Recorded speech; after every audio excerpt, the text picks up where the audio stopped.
નમસ્કાર મિત્રો, આજે આપણે એક્ટિવ વોઇસ અને પેસિવ વોઇસ ની અંદર સાદા વાક્યો આવે છે જેમાં નકાર અને પ્રશ્નાર્થ હકાર અને નકાર હોય છે. પ્રશ્નાર્થ વાક્ય હોય છે જેમાં ત્રણ પ્રકારના હોય છે. એક સાદું પ્રશ્નાર્થ હોય છે, પ્લસ એક WH વાળું પ્રશ્નાર્થ હોય છે, અને એના સિવાય આપણે વાત કરીએ તો એક હોય છે who વાળા વાક્યો. બરોબર. હવે આવા વાક્યો સિવાયની પણ એક પેટર્ન જે છે એ આવતી હોય છે. બરોબર, જેનું નામ છે બે કર્મ વાળા વાક્યો. અત્યાર સુધી આપણે જેટલા પણ વાક્યો જોયા કે તમે વિડિયોની અંદર જોયા હશે એ બધા વાક્યો જે છે એમાં એક કર્મ હતો. બરોબર, અને એનું આપણે પેસિવ વોઇસ કરતા હતા. પરંતુ હવે આપણે બે કર્મ વાળા વાક્યો જે છે એ જોવાના છે. બરોબર, કે એક સાથે વાક્યમાં તમને એક નહીં બે કર્મ આપે છે. તો પછી એનું પેસિવ વોઇસ તમે કઈ રીતે કરશો? બને ત્યાં સુધી આવા વાક્યો એક્ઝામની અંદર બહુ ઓછા પૂછાતા હોય છે. સામાન્ય રીતે સાદા વાક્યો જ વધારે પડતા પૂછાય છે. બરોબર, અને આવા વાક્યો જે છે એક્ઝામની અંદર બહુ ઓછા પૂછાય છે. છતાંય આપણે એનો મતલબ એવો નથી કે આપણે એ વાક્યો તરફ પૂરતું ધ્યાન ન આપવું. બરોબર, તો એને વ્યવસ્થિત રૂપથી આપણે સમજવાના છે. પહેલા આપણે એક એક્ઝામ્પલ દ્વારા શીખશું, પછી એ કન્સેપ્ટને સમજી અને એના એક્ઝામ્પલ્સ જે છે આપણે કરશું. સૌથી પહેલા બે કર્મ વાળા એટલે પહેલું જ કાર્ય એ છે કે આપણે વાક્યમાંથી કર્મ શોધવો હોય તો શેના વડે શોધી શકાય છે? તો કે ક્રિયાપદને કા શું વડે પ્રશ્ન પૂછો ને કા કોને વડે પ્રશ્ન પૂછો. શું ને આપણે અંગ્રેજીમાં વોટ અને કોને ને અંગ્રેજીમાં કહીએ છીએ whom. તમે જ્યારે શું થી પ્રશ્ન પૂછો એટલે જવાબમાં તમને નિર્જીવનો સંદર્ભ મળે છે. જવાબમાં કોનો સંદર્ભ મળે છે? નિર્જીવનો સંદર્ભ મળે છે. અને જ્યારે તમે કોને વડે પ્રશ્ન પૂછો છો તો જવાબમાં તમને કોનો સંદર્ભ મળે છે? સજીવનો સંદર્ભ મળે છે. કોનો સંદર્ભ મળે છે? સજીવ. એટલે ક્યાંક સજીવની અને નિર્જીવની અહીંયા વાત હશે. બીજું કે તમે જ્યારે શું થી પ્રશ્ન પૂછો છો એટલે બીજી ભાષામાં એને વાક્યનો મુખ્ય કર્મ કહે છે. એને વાક્યનો કયો કર્મ કહેવાય છે? મુખ્ય કર્મ કહેવાય છે. અને કોને વડે પ્રશ્ન પૂછો એટલે એને કહેવામાં આવે છે વાક્યનો ગૌણ કર્મ. શું થી પ્રશ્ન પૂછો એટલે એને વાક્યનો કેવો કર્મ કહેવાય? મુખ્ય કર્મ. અને બીજો કર્મ હોય એટલે એને ગૌણ કર્મ. કારણ કે હવે બે કર્મ આવે તો બેયને અલગ અલગ તો પાડવા પડે ને, નામ એના પાડવા પડે ને, એક આ મુખ્ય ને એક ગૌણ. એવી રીતે કહેવાય. અંગ્રેજીમાં આપણે એને કેવી રીતે દર્શાવશું? તો કે અંગ્રેજીમાં આપણે મુખ્ય કર્મને દર્શાવશું O1 તરીકે અને ગૌણ કર્મને આપણે દર્શાવશું O2 તરીકે. મુખ્ય કર્મને શેના તરીકે? O1 તરીકે અને ગૌણ કર્મને O2 તરીકે. એટલે હવે તમારે શું કરવાનું? તો કે જ્યારે તમારે શું થી પ્રશ્ન પૂછ્યો હોય અને જે જવાબ મળે એને કયો સંજ્ઞા આપી દેવાની? O1. અને કોને વડે પ્રશ્ન પૂછો અને જવાબમાં મળે એને કઈ સંજ્ઞા આપી દેવાની છે? O2. તો હવે અહીંયા ખાલી એક એક્ઝામ્પલ આપ્યું છે. આ કઈ રીતે થશે એ પછી જોશું, પણ પહેલા આપણે એક્ઝામ્પલમાં બે કર્મ ઓળખતા શીખીએ. મોહન ટીચ ધેમ ઇંગ્લિશ. બરોબર, તો હવે આની અંદર આપણું તો પહેલું કાર્ય એ જ છે કે ક્રિયાપદ શોધો. તો ક્રિયાપદ કયું છે? તો કે ટીચ. ટીચ એટલે શીખડાવવું, ભણાવવું. શું ભણાવે છે? તો કે ઇંગ્લિશ. શું ભણાવે છે? તો કે ઇંગ્લિશ. એટલે પહેલા તો ઇંગ્લિશ એ નિર્જીવ થયું. બીજું, વાક્યનો કેવો કર્મ કહેવાય છે? મુખ્ય કર્મ. અને સંજ્ઞા કઈ આપશું આપણે? એને O1. હવે તો કે અહીંયા એક શબ્દ રહ્યો છે ધેમ. ધેમ એટલે તેમને. કોને ભણાવે છે? તેમને ભણાવે છે. એનો મતલબ કોને ભણાવે છે? તેમને. તેમને એટલે કોઈક સજીવ જ હશે ને, કઈક આપણે પ્રાણીઓને, પક્ષીઓને. એને તો અંગ્રેજી ભણાવતા નથી. અંગ્રેજી ભણાવીએ કોને? જે સજીવ હોય, વિદ્યાર્થીઓ હોય એને, કે કોઈને કોઈ વ્યક્તિ હોય, સજીવ હોય એને ભણાવીએ છીએ. એટલે આ વાક્યનો ગૌણ કર્મ કહેવાશે અને એની સંજ્ઞા શું કરશું આપણે? O2. કોણ ભણાવે છે? તો કે મોહન ભણાવે છે. એટલે સબ્જેક્ટ. વાક્ય રચના આપણને એક્ટિવ મળી છે કે પેસિવ? તો કે એક્ટિવ. કઈ રીતે ખબર પડી? SVO. ભલે ઓબ્જેક્ટ બે છે પણ રચના તો એ જ આવી ને, SVO. તો વાક્ય કેવું બની ગયું? તો કે આ છે એક્ટિવ વોઇસ નું વાક્ય. હજી આપણે એક એક્ઝામ્પલ લઈએ એટલે આપણને વધારે ખ્યાલ આવે.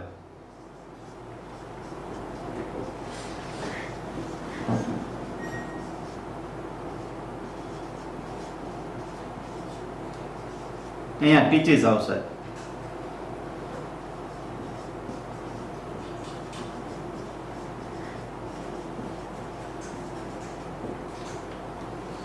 Hiren sends message to the students. તો આપણું તો પહેલું કાર્ય શું છે? ક્રિયાપદ શોધી લ્યો. કયું છે? sends. બરોબર. સેન્ડ એટલે મોકલવું. શું મોકલે છે તો કે સાહેબ મેસેજ મોકલે છે. શું થી આવા નિર્જીવ, કારણ કે મેસેજ કેવો હોય નિર્જીવ હોય, બરોબર. મુખ્ય કર્મ સંજ્ઞા કઈ O1. ત્યારબાદ બીજો કર્મ શોધવો. હવે અત્યાર સુધી તો આપણે વાક્યમાં એક જ કર્મ હતો એટલે એક જ કર્મ શોધતા હતા, પણ હવે આપણે બે કર્મ વાળા વાક્યો શીખીએ છીએ એટલે શુંથી પ્રશ્ન પૂછી લેવાનો અને કોનેથી, કારણ કે તમને જોતા તો ખબર નહીં પડે કે વાક્ય એક કર્મ વાળું છે કે બે કર્મ વાળું, પણ હવે આ નિયમ આપણે શીખી ગયા છીએ એટલે હવે કોઈ પણ વાક્ય આવે એટલે જોઈ લેવાનું કે આ એક કર્મ વાળું છે કે બે કર્મ વાળું, એટલે શું વડે પ્રશ્ન પૂછી લેવાનો અને કોને વડે પૂછી લેવાનો. જો બે થી જવાબ મળે તો સમજવાનું કે બે કર્મ, એક થી જવાબ મળે તો સમજવાનું એક કર્મ વાળું.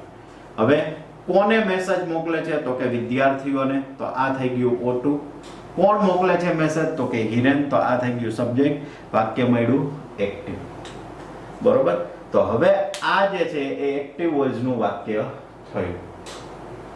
હવે આનો પેસિવ કરવું હોય તો કેવી રીતે થાય? બરોબર. એક્ટિવ ની તો રચના સેમ જ રહેશે, SV.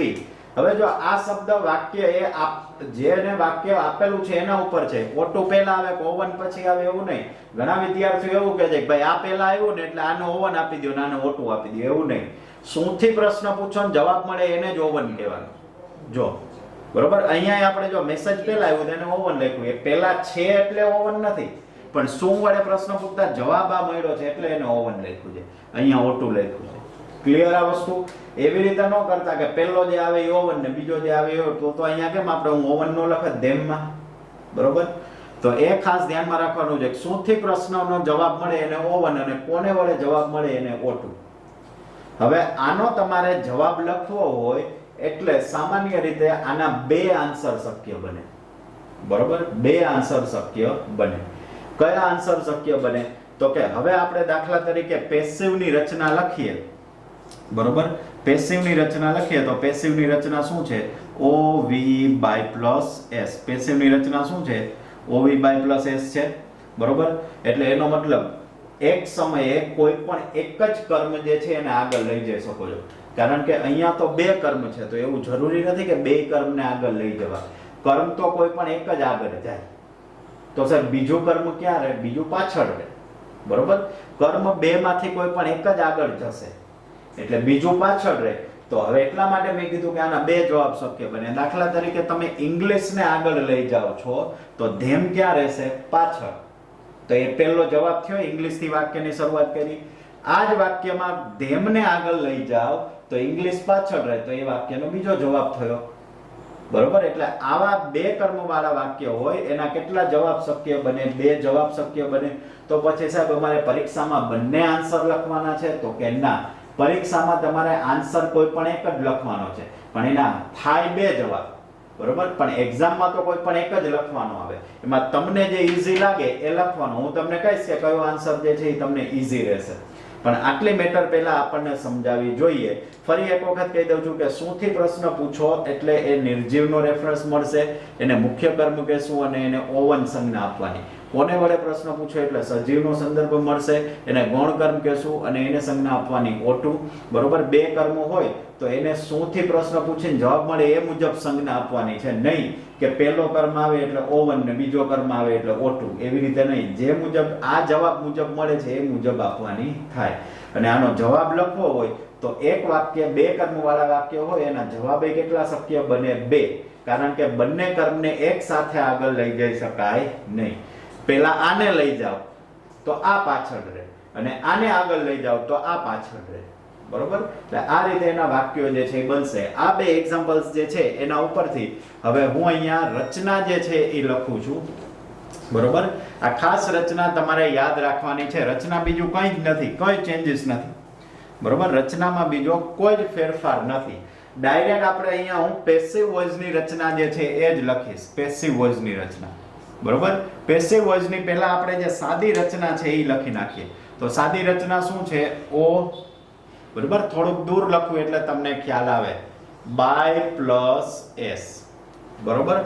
OV by plus s. આ પેસિવ ની રચના થઈ ગઈ. બરોબર. હવે મારે માની લ્યો કે કર્મ લેવો છે આગળ O1. કયો કર્મ આગળ લેવો છે? O1. બરોબર. O1 ને મારે આગળ લેવો છે તો O2 ક્યાં રહેશે? પાછળ. પણ હવે હું O2 ને ક્યાં લખું? અહીંયા તો લખી નહીં શકાય, બરોબર? અહીંયા તો લખી નહીં શકાય. તો પછી હંમેશા એટલું યાદ રાખવાનું કે જે બે કર્મ વાળા હોય એમાં એકને આગળ લઈ જાવ તો બીજો V3 પછી રહે, ક્રિયાપદ પછી રહે, કાં તો V3 પછી. એટલું યાદ રાખવાનું કે બીજો એ બે કર્મ વાળા વાક્ય હોય એમાં એક કર્મ આગળ જાય તો બીજો V3 પછી રહે. એનો મતલબ હું અહીંયા લખી નાખું દાખલા તરીકે O2, બરોબર? તો વાક્ય શું બની ગયું? આ વર્બને થોડું અહીંયા લખી નાખું O2, O1 V O2 અને by plus s. ખબર પડી આટલી કે O1 V O2 અને by plus s આ રચના થઈ, બરોબર? હજી આમાં એક પોઈન્ટ બાકી છે પણ હું આગળ જતા તમને ચર્ચા કરું. સેકન્ડ, બીજી રચના મારે બનાવવી હોય તો કેવી રીતે બનશે?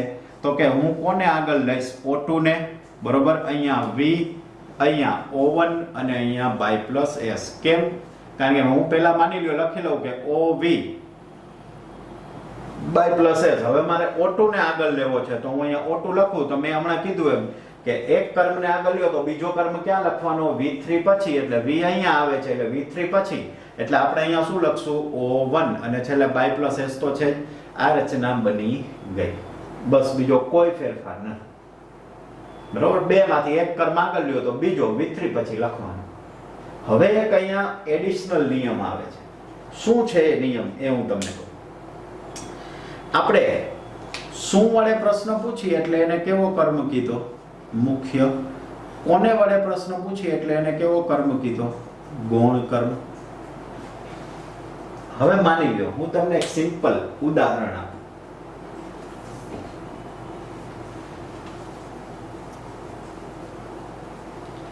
કે તમે, બરોબર, દાખલા તરીકે માની લ્યો કે આ એક ટેમ્પલ છે, મંદિર છે, બરોબર? હવે તમે અને આ તમારા ગ્રાન્ડફાધર મંદિરે જાવ છે. તમે અને તમારા દાદા મંદિરે જાવ છે, બરોબર? માની લો તમારા ગ્રાન્ડફાધર જે છે એ ચાલી શકતા નથી, અશક્ત છે, બરોબર? તો તમે એનો હાથ પકડી અને લઈ જાશો કે નહીં? તમે એનો હાથ પકડી અને તમે એને મંદિર સુધી લઈ જાશો કે નહીં? કે હાલો દાદા હું તમને મંદિરે લઈ જાઉં, તમે ચાલી નથી શકતા, બરોબર? તો એનો મતલબ શું થયો કે તમે કેવા થઈ જાશો? મુખ્ય થયા ને. કારણ કે એ તમારા દાદા ગૌણ છે. કેમ ગૌણ છે? કારણ કે એ ચાલી શકતા નથી, અશક્ત છે. એ મંદિરે જવા માટે સમર્થ નથી, ચાલી શકતા નથી. એટલા માટે તમે એનો હાથ પકડી અને એને લઈ જાઓ છો. એટલે તમે એની એક લાકડી તરીકેનું કામ કરો છો. ખબર પડી તમને કે શેનું કાર્ય કરીએ છીએ આપણે? એક લાકડી તરીકેનું, બરોબર? હવે આને સમજો કે તમે એક કર્મ છો. તમે O1 થયા કારણ કે તમે મુખ્ય છો. તમે તમારા દાદાને લઈ જાઓ છો, બરોબર? એ ચાલી નથી શકતા એટલે તમે મુખ્ય થયા કારણ કે તમારા ટેકે આવે છે. અને તમારા દાદા શું થઈ ગયા? O2. આ ગ્રાન્ડફાધર, બરોબર? અને આ તમે. હવે સમજો ખાસ. હવે તમે માની લ્યો કે મંદિરે એકલા જાઓ છો. તમે મંદિરે એકલા વયા ગયા એક દી. એટલે એનો મતલબ શું થયો કે તમે અહીંયા આગળ આવતા રહ્યા. તો હવે તમારા દાદા જે છે એ એકલા થઈ ગયા. તમે અહીંયા મંદિરે પહોંચી ગયા છો, બરોબર? તો તમારા દાદા જે છે એ એકલા થઈ ગયા. તો હવે તમારા દાદાને મંદિરે આવવું હોય તો શેની જરૂરિયાત પડશે? તો કે એક લાકડીની જરૂરિયાત પડશે. શેની જરૂરિયાત પડે? લાકડીની જરૂરિયાત પડે કે નહીં? કારણ કે તમે વયા ગયા છો ને લાકડી વગર કાં ટેકા વગર તો ચાલી નથી શકતા. તો એનો મતલબ કે તમે પેલા બે ભેગા હતા અને મંદિરે જતા હતા ત્યાં સુધી ઠીક હતું, પણ તમે આગળ વયા ગયા તો પછી આને શું કરવું પડે? કંઈક સપોર્ટ આપવો પડશે. સપોર્ટ આપવો પડે તો એને સપોર્ટ તરીકે આપણે ઉમેરીએ છીએ 2. આ મેં તમને એક તમારી અને તમારા દાદાની સ્ટોરી લઈ અને સમજાવ્યું કે એને કોનો સપોર્ટ આપીએ છીએ? 2 નો. કે O1 આગળ વયું જાય તો O2 ને સપોર્ટની જરૂર પડે છે. કોના સપોર્ટની જરૂર? લાકડી. અને લાકડી એટલે શું? અહીંયા 2. જોજો આવી કન્ડિશન ક્યારે થાય? જ્યારે તમારા દાદા અશક્ત છે, ચાલી શકતા નથી ત્યારે. પણ હવે માની લો કે તમારા દાદા જે છે એ પોતે જ ચાલી અને વયા જાય છે. પોતે જ ચાલીને વયા જાય છે. ફિટ થઈ ગયા, થોડાક દિવસ ચાલ્યા, શિયાળામાં શરીર વળી બનાવ્યું ને હાલીને વયા જાય છે, બરોબર. તો પછી તમારે કાંઈ લાકડીની જરૂરિયાત પડે, કારણ કે તમે તો જઈ જ શકો છો, તમે તો લાકડી વગર જઈ જ શકો છો. તો એનો મતલબ, મારો કહેવાનો મતલબ શું કે જો તમારા દાદા એટલે કે O2 આગળ આવતો રહ્યો તો ઓવનને કોઈ લાકડીના ટેકાની જરૂર પડતી નથી. એટલે આ વસ્તુ જે છે એ ખાસ યાદ રાખવાનો. ઓવનને આગળ લ્યો છો તો O2 ને શું લગાડી દેવાનું? 2. એટલે આખી રચના શું બનશે તો કે O1 V2O2 by plus S. સમજાણું હવે? અને જો O2 થી લખો તો O2 VO1 by plus S. એટલે આ એક નિયમ જે છે એ તમારે ખાસ યાદ રાખવાનો છે. હવે આ રચના આઈ હોપ કે તમને સમજાઈ ગઈ હશે, બરોબર. તો આ રચનાને આધારે આપણે વાક્યો જે મેં તમને હમણાં લખાવ્યા, બરોબર, એ વાક્યોને આપણે એક્ઝામ્પલ તરીકે લઈ અને એના જવાબ જે છે એ આપવા ટ્રાય કરીએ. તો સૌથી પહેલા આવેલું મેં વાક્ય શું લખ્યું હતું કે Mohan teaches English. Mohan teaches them English, બરોબર. આ વાક્ય લખ્યું હતું. તો હવે આપણે આને સૌથી પહેલા શું કરીએ તો કે ક્રિયાપદ મુજબ જે ગોઈતું હતું એ શોધી લઈએ. ટીચીસ એટલે વર્બ છે. શું ભણાવે છે તો કે ઇંગ્લિશ, એટલે કેવો કર્મ થઈ જશે? O1. કોને ભણાવે છે તો કે તેમને, એટલે આ O2. અને કોણ ભણાવે છે તો કે મોહન. વાક્ય મળ્યું છે એક્ટિવ, કરવાનું શું છે? પેસિવ. પેસિવમાં કેટલા આન્સર થશે તો કે 2 આન્સર શક્ય થશે, પણ એક્ઝામમાં તો કોઈ પણ એક જ આન્સર લખવાનો, બરોબર. તો હવે આપણે વાક્ય મુજબ બધું ખબર પડી ગઈ છે. હવે આ રચના મુજબ બનાવતા જઈએ. એટલે પહેલા શું લખશું આપણે? O1. પહેલા શું લખવાનું છે? O1. તો વાક્યમાં O1 કોણ છે? ઇંગ્લિશ. ઇંગ્લિશ ને લઈ લ્યો આગળ. ઇંગ્લિશ. પછી વર્બ. આ કયા કાળનું ટીચીસ એટલે કયો કાળ થયો? સાદો વર્તમાન. આ સાદા વર્તમાનનું એક્ટિવ છે. તો સાદા વર્તમાનનું પેસિવ, એમાં ક્રિયાપદનું રૂપ શું આવે છે તો કે am is are plus v3 આવે છે. સાદા વર્તમાન કાળનું રૂપ શું આવે છે તો કે am is are. Tense table યાદ કરવાનું મેં કીધું તું, એ યાદ હોય એટલે તરત ખબર પડે કે સાદા વર્તમાન કાળમાં પેસિવનું રૂપ શું આવે છે? am is are plus v3. તો આપણે અહીંયા લખી નાખીએ ઇંગ્લિશ છે એટલે am is are માંથી શું આવશે? is. પછી v3 એટલે શું આવી જશે? teaches નું v3 શું થઈ જશે? taught. હવે તો કે રચના મુજબ જોવો 2, તો આપણે અહીંયા લખશું 2. હવે O2 એટલે ધેમ નું ધેમ, અને by plus s એટલે by, અને s એટલે શું આવી જશે? મોહન. એટલે જવાબ શું બનશે કે English is taught to them by Mohan. ચલો હવે આપણે શું કરવાનું છે તો કે હવે આપણે બીજો આન્સર લખીએ. O2 ને આગળ લઈએ. O2 શું છે? ધેમ. ધેમ ક્યાં છે? પાછળ. ક્યાં લઈ જવાનું છે? આગળ. આગળ લઈ જઈએ તો ધેમ નું શું થઈ જશે? ધેય. એ તો બધાય નિયમ અહીંયા કોમનલી જ લાગુ પડશે. ધેય. O2 લખી નાખ્યો. હવે વર્બ. તો I અગેન ટીચેસ છે, સાદો વર્તમાન કાળ છે, એક્ટિવ છે, તો એનું પેસિવ નું રૂપ શું આવે? am is are v3. તો ધેય આવ્યું એટલે શું આવી જશે? are. પછી એવી કમ્પેરિઝન નહીં કરવાની સાહેબ અહીંયા તો is આવ્યું તો અહીંયા is આવે, કારણ કે ઓબ્જેક્ટ મુજબ મુકાય. અહીંયા ઇંગ્લિશ હતો તો is આવે, અહીંયા they છે તો are આવે, બરાબર. એટલે they are. પછી v3 તો કે taught. હવે O1 તો શું આવી જશે? ઇંગ્લિશ, અને by મોહન. એ વાક્ય થઈ ગયું પૂરું. એટલે તમે આ આન્સર લખો કે આ આન્સર લખો, બંનેનો મીનિંગ જે છે એ એક જ થશે, પણ ટૂંકમાં 2 કર્મમાંથી એક કર્મ જે છે એ આપણે આગળ પાછળ લખીએ છીએ. એના પછી આપણે બીજું એક્ઝામ્પલ જે છે એ જોઈએ, જે મેં બોર્ડ ઉપર લખ્યું હતું, બરોબર. તો એ બીજું એક્ઝામ્પલ જે છે એ શું હતું તો કે હિરેન, અહીંયા હું બોર્ડ ઉપર લખું છું કે Hiren sends a message to students.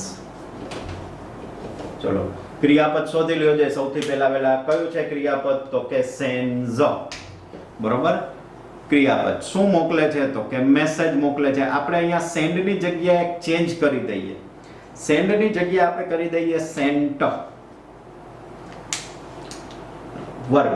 ત્યારબાદ a message. મેસેજ એટલે કેવો? શું મોકલે છે? મેસેજ. તો આ કેવો કર્મ થઈ જશે? O1. કોને મોકલે છે તો કે સ્ટુડન્ટ્સ ને. એટલે આ થઈ ગયો O2. કોણ મોકલે છે તો કે હિરેન એટલે સબ્જેક્ટ. વાક્ય મળ્યું છે એક્ટિવ, કરવાનું શું છે પેસિવ. તો પેસિવમાં બે આન્સર શક્ય બનશે. પહેલો આન્સર આપણે લખીએ તો પહેલો આન્સર જે છે એ કેવી રીતે લખશું આપણે તો કે O1 ને આગળ લેશું. તો O1 શું છે વાક્યની અંદર તો કે અ મેસેજ. તો આપણે પહેલા એને લઈ લઈએ અહીંયા અ મેસેજ. હવે તો કે વર્બ. તો વર્બ માટે આનો કાળ જોવાનો. વર્બ V એટલે અહીંયા સેન્ટ છે. સેન્ટ એટલે મોકલવું, ભૂતકાળનું રૂપ છે. આ V2 છે અને V2 એટલે કયો કાળ થયો સાદો ભૂતકાળ. તો સાદા ભૂતકાળનું પેસિવનું રૂપ શું આવે છે તો કે was were plus V3. was were plus V3 આવે છે પેસિવનું રૂપ. તો અહીંયા મેસેજ છે એટલે શું આવશે તો કે was. પછી V3 તો sent નું V3 sent જ થાય. બરોબર. હવે તો કે to O2 એટલે સ્ટુડન્ટ્સ નું સ્ટુડન્ટ્સ. બરોબર. પછી by plus s એટલે કે by અને હિરેન થઈ ગયો. ત્યારબાદ હવે આપણે જોઈએ તો હવે તમને એવું થાય કે સાહેબ અહીંયા 2 આપેલું છે હું અહીંયા બે વાર 2 લખું તો ન જાય કારણ કે એક જ વાર લખવાનું છે. એટલે આ 2 ગણો કે આ 2 ગણો એ બે એક જ થઈ ગયું એટલે બે વાર લખવાનું આવશે નહીં. હવે બીજો જવાબ. તો બીજો જવાબ એટલે શું આવશે O2 ને આગળ લઈ લ્યો. તો O2 શું છે સ્ટુડન્ટ્સ છે. 2 નથી, 2 ભેગું નહીં જાય, ખાલી એકલું સ્ટુડન્ટ્સ જ છે. તો આપણે લખીએ સ્ટુડન્ટ્સ. પછી તો કે વર્બ. વર્બ તરીકે આ કયો કાળ છે સાદો ભૂતકાળ છે. પેસિવ તો કે was were અને V3. હવે સ્ટુડન્ટ્સ છે એટલે શું આવી જશે તો કે were. પછી V3 એટલે sent નું sent. હવે O1 તો શું આવી જશે a message. પછી by plus s તો કે by અને હિરેન. જો લે આન્સર. ઘણાને ક્વેશ્ચન થાય સાહેબ 2 ક્યાં ગયું પણ 2 ક્યાંય લખવાનું આવશે નહીં. આ રચના કરો એટલે 2 જે છે એ નીકળી જાય કારણ કે દાદાજીની લાકડી હતી એ તો દાદાજી હાલીને જ વયા ગયા છે લાકડીની ક્યાં જરૂર રહે. એટલા માટે 2 જે છે એ આવશે નહીં. તો આ રીતે આપણે બે કર્મ વાળા વાક્યો જે છે એ બને છે. આપણે નેક્સ્ટ લેક્ચરની અંદર આ વાક્યો જે છે એની પ્રેક્ટિસ આપણે કરવાની છે. નમસ્કાર મિત્રો. આજે આપણે બે કર્મ વાળા વાક્યો જે છે એ ની કન્સેપ્ટ સમજી ગયા પછી આજે આપણે એના વાક્યોની પ્રેક્ટિસ કરવાની છે. તો આ પ્રેક્ટિસ કરતા પહેલા આપણે સૌપ્રથમ રચના જે છે એને સમજી લઈએ. તો રચનામાં મેં તમને સમજાવ્યું હતું કે જ્યારે વાક્યની અંદર O2 બે કર્મ વાળા વાક્ય હોય તો એમાં શું વડે પ્રશ્ન પૂછીએ એને આપણે O1 કહેતા હતા. કોને વડે પ્રશ્ન પૂછીએ એને O2 કહેતા હતા. તો એના જવાબ બે શક્ય બને કારણ કે બે પેસિવ વોઇસની રચનામાં ઓબ્જેક્ટ આગળ આવે છે. તો બે કર્મ એક સાથે આગળ લઈ શકાય નહીં. એટલે કાં તો પહેલો કર્મ આગળ લેવાય ને કાં તો બીજો કર્મ આગળ લેવાય. એટલે કે કાં O1 આગળ લેવાય ને કાં O2. તો જો તમે O2 ને આગળ લ્યો છો તો O1 પાછળ રહે અને ક્યાં રહે V3 પછી એટલે ક્રિયાપદ પછી. તો O2 આગળ લીધો તો O1 પાછળ રહેશે અને એવી જ રીતે માની લ્યો O1 આગળ લ્યો છો તો O2 પાછળ રહેશે. પરંતુ O2 જ્યારે પાછળ રહે તો એને 2 લગાડવું પડે છે. બરોબર. આ બે વાક્ય રચના બને છે. એક્ઝામમાં જવાબ કોઈ પણ એક જ લખવાનો હોય છે. આપણે બંને જવાબ લખવાના નથી હોતા. અને આ બે માંથી કઈ રચના સરળ પડે એક્ઝામમાં તો કે પહેલી. કેમ? કારણ કે એમાં આવું 2 ઉમેરવું ને એવું કઈ યાદ રાખવાનું આવતું નથી. O2 આગળ લઈ લો એટલે કામ પતી જાય. પછી બાકીનો O1 વધે છે ને ક્રિયાપદ V3 પછી લખી નાખવાનું. જોઈએ પહેલું એક્ઝામ્પલ કે mister Shah teaches us English. આપણે અગાઉ ના વિડિયોમાં એક્ઝામ્પલ જોયું હતું એવું જ હતું મોહન વાળું. ટીચીસ એટલે વર્બ. હવે અહીંયા તમારે ક્રિયાપદની સાથોસાથે કાળ પણ ઓળખી લેવાનો છે. હવે હું એનું તમને કારણ કહું. કારણ કે સાદો વર્તમાન કાળ, સાદો ભૂતકાળ અને સાદા ભવિષ્યકાળમાં આપણે જે વાક્યો જોયા એ પર્ટિક્યુલર એ જ કાળના હતા. મેં અહીંયા લખ્યું હતું પણ હવે બધા કાળ મિક્સ થશે.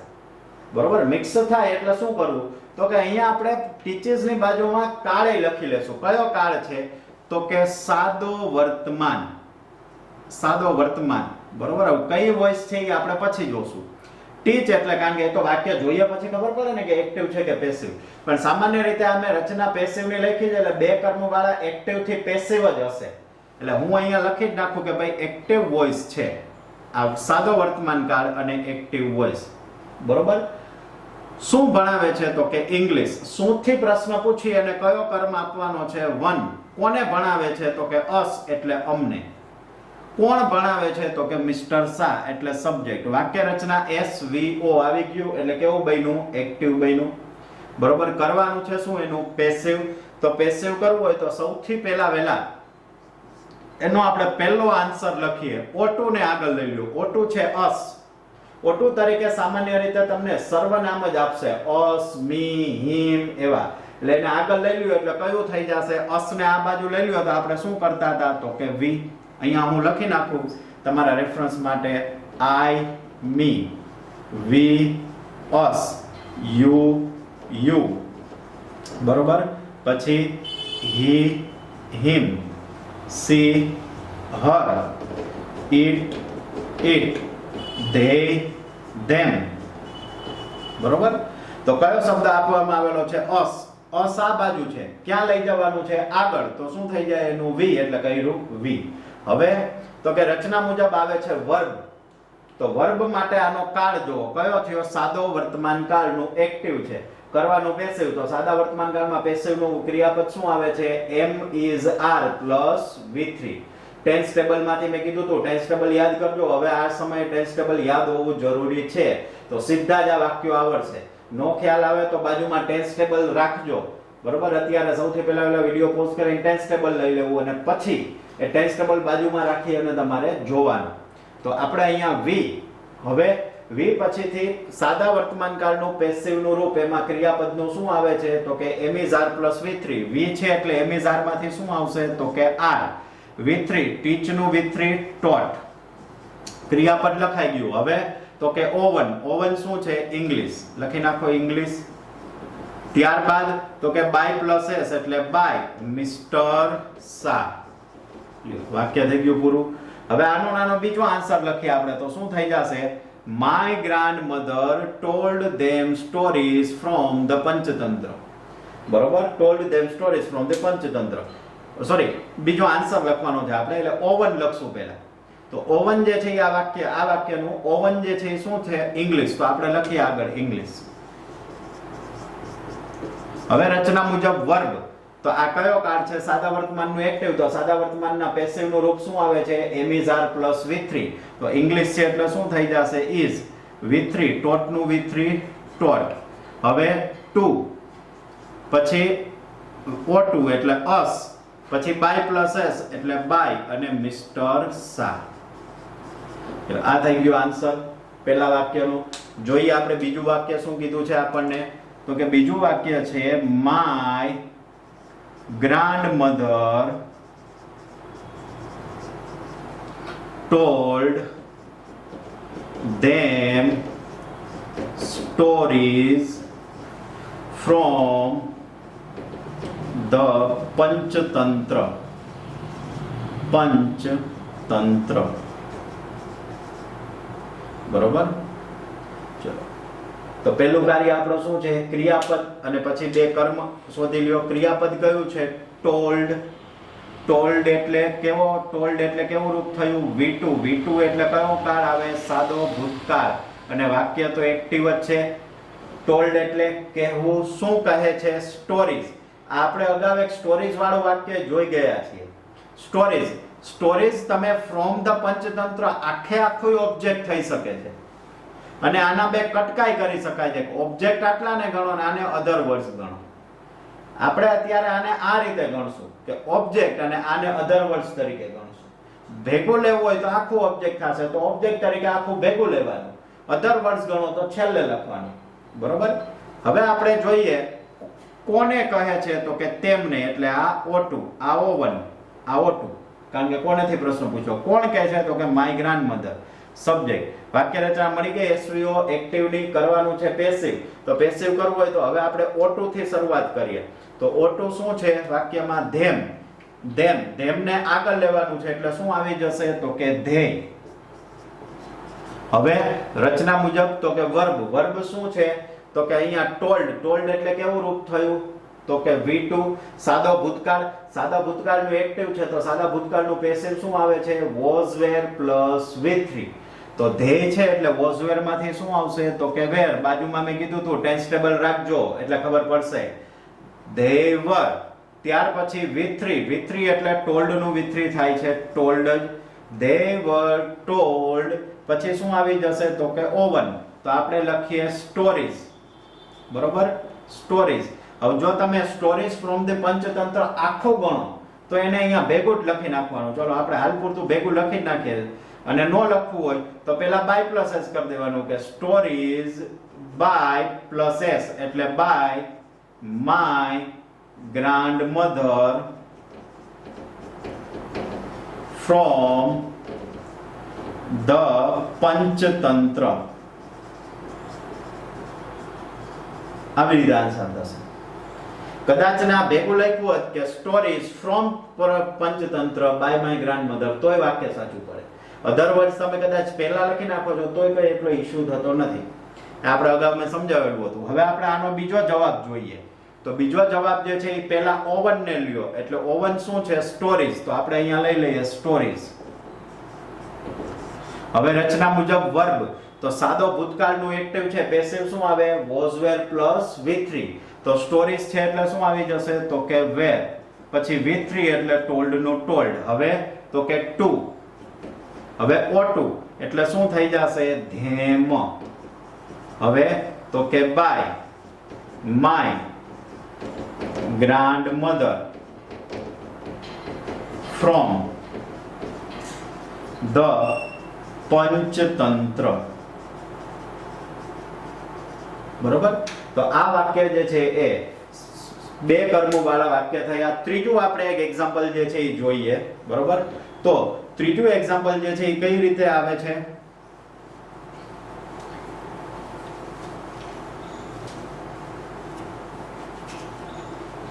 શું કહે છે વાક્યની અંદર ત્રીજા એક્ઝામ્પલમાં? he showed us his painting. હું અહીંયા લખી નાખું એટલે તમને થોડું વધારે વ્યવસ્થિત રૂપથી દેખાય.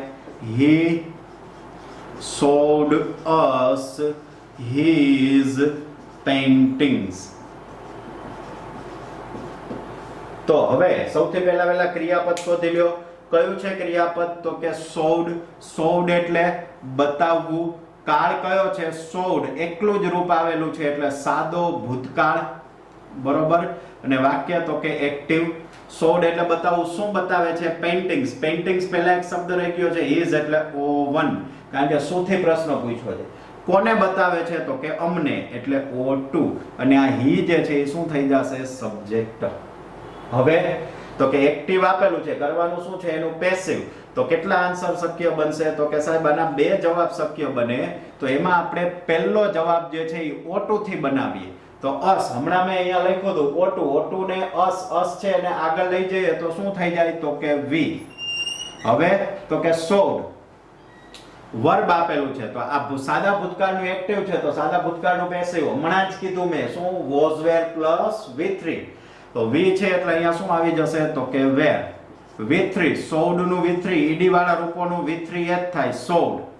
ત્યારબાદ તો કે ઓવન. ઓવન શું છે? his paintings. બરોબર. ત્યારબાદ તો કે બાય પ્લસ એસ. આપણે અહીંયા લખીએ બાય અને પછી શું થઈ જશે? એસ એટલે શું આવી જશે? તો કે he છે અને આ બાજુ લઈ લ્યો તો શું થઈ જાય? him. આ પહેલો જવાબ. બીજો આન્સર લખીએ. તો બીજો આન્સર શું છે? O1 થી શરૂઆત કરો. O1 શું છે? his paintings. તો આપણે અહીંયા લખી નાખીએ his paintings. બરોબર. ત્યારબાદ V. તો આ સાદા ભૂતકાળનું ક્રિયાપદ છે. સાદા ભૂતકાળનું ક્રિયાપદ છે તો એને આપણે શું કરવાનું છે? પેસિવ કરીએ તો શું આવી જશે? was were plus V3. તો આપણે અહીંયા શું લખશું? પેઇન્ટિંગ્સ એટલે શું લખી નાખશું? were. અને પછી V3 એટલે showed નું V3 શું થઈ જશે? તો કે showed. બરોબર. ત્યાર પછી 2, પછી O2. O2 શું છે? us. લખી નાખો અહીંયા us. પછી by, પછી s એટલે શું થઈ જશે? him. છેલ્લે ફૂલ સ્ટોપ. તો આ રીતે આ આપણે વાક્ય જોયા બે કર્મ વાળા. આ ત્રણ વાક્યો જે છે રેડી રેકનર ગ્રામર બુક જે છે 10મા ધોરણની એમાંથી લીધેલા છે. અને ત્રણ વાક્યોની ક્રેડિટ જે છે આપણે રેડી રેકનર બાય અતુલ પ્રકાશન જે છે એને આપીએ છીએ.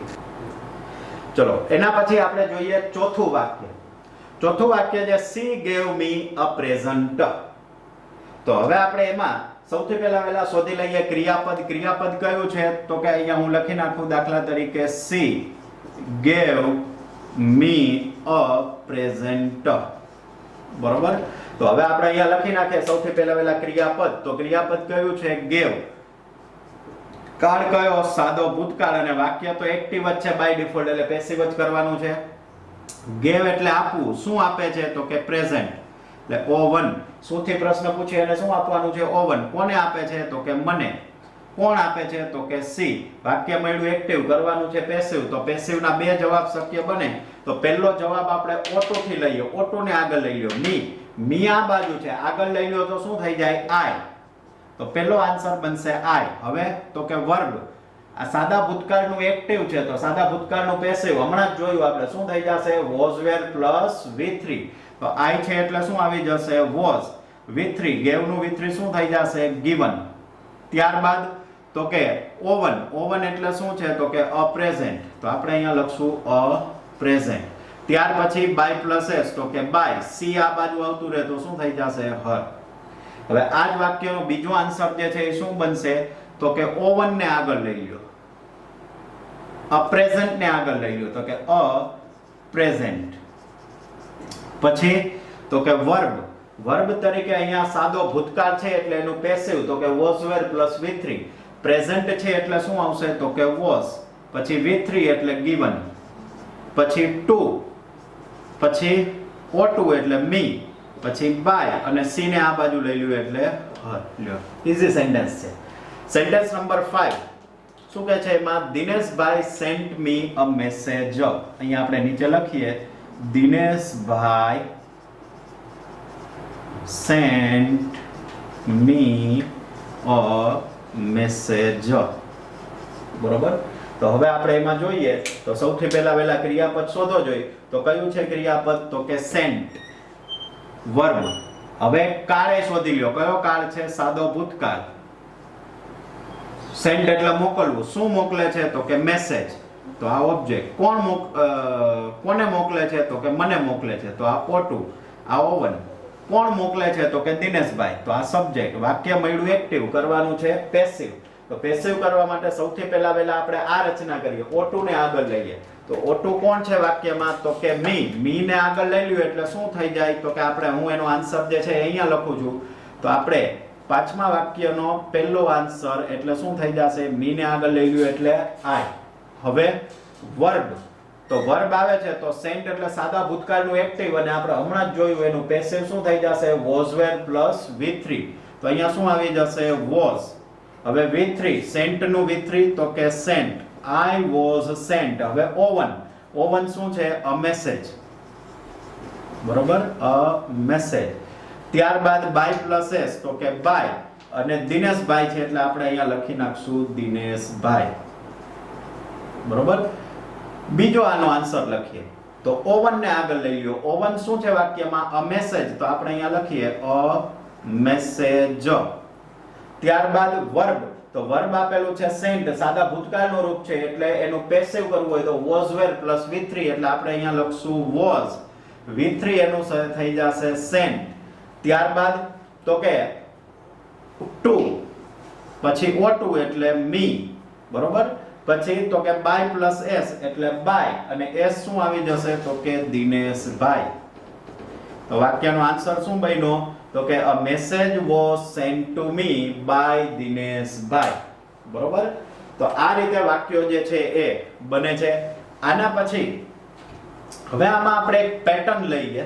બરોબર. એ પેટર્ન શું છે? તો કે બાકીના બધા વાક્યો જે છે એ તો આ જ મુજબ બનશે. હવે એમાં એક નવું વાક્ય જે છે એ એક લઈએ. એનું હું તમને એક્ઝામ્પલ જે છે એ બતાવી દઉં. દાખલા તરીકે સેન્ટેન્સ નંબર 8 એ કંઈક અલગ છે. અલગ એટલે નિયમ જ લાગુ પડે છે, પણ નકાર વાક્ય છે કે they did not give us advice. તો હવે આનું પેસિવ કે એક્ટિવ કેવી રીતે કરવું? તો પહેલા આપણું નોર્મલ કાર્ય ક્રિયાપદ શોધો. કયું છે? did not give. આ did એટલે હેલ્પિંગ વર્બ, give એટલે મેઇન વર્બ. give એટલે આપવું, અને આના ઉપરથી ખબર પડે did આપેલું છે એટલે વાક્યનો કાળ કયો થઈ જશે? સાદો ભૂતકાળ. શું આપે છે? તો કે એડવાઇસ એટલે O1. જો નિર્જીવ આવ્યું, કોને આપે છે? તો કે અમને એટલે O2. કોણ આપે છે? તો કે they એટલે સબ્જેક્ટ. હવે આના આન્સર લખવાના છે. આન્સર લખવો હોય તો કંઈ નહીં, O2 થી શરૂઆત કરો પહેલા. તો O2 અસ ને આગળ લઈ લ્યું એટલે શું થઈ જશે તો કે વી. પછી તો કે વર્બ તરીકે અહીંયા સાદો ભૂતકાળનું એક્ટિવ છે તો સાદા ભૂતકાળનું પેસિવ શું થઈ જશે વોઝ વેર પ્લસ V3. તો વી છે એટલે શું આવી જશે તો કે વર. હવે વાક્ય નકાર છે તો શું ઉમેરી દેશું નોટ. બદલ્યો બીજું કાંઈ નથી, નોટ છે તો નોટ ઉમેરી દીધું. હવે V3 give નું V3 given. ઓવન એટલે શું આવી જશે એડવાઇસ. પછી બાય પ્લસ એસ એટલે બાય અને ધ્યેયને આ બાજુ લઈ લ્યો એટલે શું થઈ જશે ધેમ. એટલે વાક્ય થઈ ગયું. નકાર આવે તો ખાલી નોટ જ ઉમેરવાનો છે, બાકી રચના તો આની આ જ. કદાચ આમાં પ્રશ્નાર્થ પૂછે તો આ હેલ્પિંગ વર્બને આગળ લઈ લ્યો, વાત થઈ ગઈ પૂરી. બીજું આપણે જોઈએ આનો કે બીજો આન્સર કેવી રીતે બને. ઓવન ને આગળ લ્યો તો આપણે આગળ લઈએ એડવાઇસ. હવે વર્બ તો સાદા ભૂતકાળનું એક્ટિવ છે તો સાદા ભૂતકાળનું passive was were plus V3. તો આપણે અહીંયા શું લખશું એડવાઇસ એટલે વોઝ, પછી નકાર છે એટલે નોટ, પછી V3 એટલે given. હવે ટુ O2 એટલે O2 શું છે અસ તો અસ નું અસ, પછી બાય પ્લસ એસ તો બાય અને ધ્યેયને આ બાજુ એટલે them. Advice was not given to us by them. તો આ રીતે આ નકાર વાક્ય થઈ જાય, એમાં કોઈ જ વેરાયટી જે છે આગળ આવતી નથી. તો આ આપણે સાદા વાક્યો જે છે એ જોયા બે કર્મ વાળી પેટર્ન ની અંદર, બરોબર. કાળ મુજબ ઓળખી અને એને વાક્યો કરવાના છે. બાકીના જે વાક્યો તમને બોર્ડ ઉપર જોવા મળે છે એ તમે જરાક વિડીયો પોઝ કરી અને તમારી રીતે કરવા એને ટ્રાય કરજો. આ જે વાક્યો જોવા મળે છે એ પણ આપણે રેડી રેટના રતુલ પ્રકાશન જે છે એના બુકમાંથી વાક્યો જે છે કરેલા છે, તો તમારા ઘરે હોય તો તમે એમાંથી પણ પ્રેક્ટિસ જે છે એ કરી શકો છો.